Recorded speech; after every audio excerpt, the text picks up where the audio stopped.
Like, you are the CEO of ALONE, and you set up that great idea, a special number, didn't you, for this time of the coronavirus. Tell me, how's it going? Well, obviously, we're running a support line for coronavirus for older people. And what sort of happened is because of the 2,500 volunteers and great group of staff we have, when this happened, we had so many relationships that we pushed out very quickly. And then ultimately, in fairness to the Department of Health and the HSE, got in behind us, and in some ways we've coordinated something to create something special for the older people who are probably most concerned and most worried. So they'd have somewhere to reach out, and that people would have time to talk to them, time to advise, and time to address the issues that were actually quite personal to them. And what kind of questions and worries when they phone up, these older people, do they mainly have? It's a variety, Sean? I think it's a variety.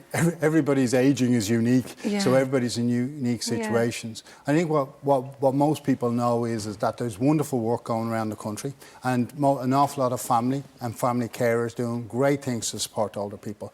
But imagine a scenario where maybe you don't have that support. And they're the type of people that are ringing us. And it's people maybe in their 70s and 80s who maybe have other chronic conditions, who have other issues, worried about if they had to go to hospital, if these other things goes on. Information, public health information around coronavirus, working out what cocooning means to them, trying to make good decisions for themselves in quite a stressful scenario, and maybe without the support they need to make those decisions. And for anyone watching tonight, Sean, who maybe didn't know about this already and is feeling very anxious or wants to ask someone a question and just speak to someone, what can you do when people phone up? Do you just chat and give advice and comfort people? Well, what we do is coordinate support, stage people at home, generally.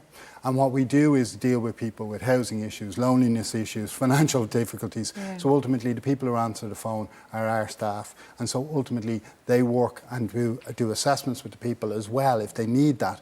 So we have the ability not only to give you COVID-19 information, but also address other issues. And we even have the ability from our other phone services to ring you back. And we can ring you back every day if that's what's required. Nice. And we create, and there's around 600 or 800 people on it already, of sort of people who have identified themselves as vulnerable and have identified themselves in a situation. So we will be, if anything happens, be able to link them into the health services as well.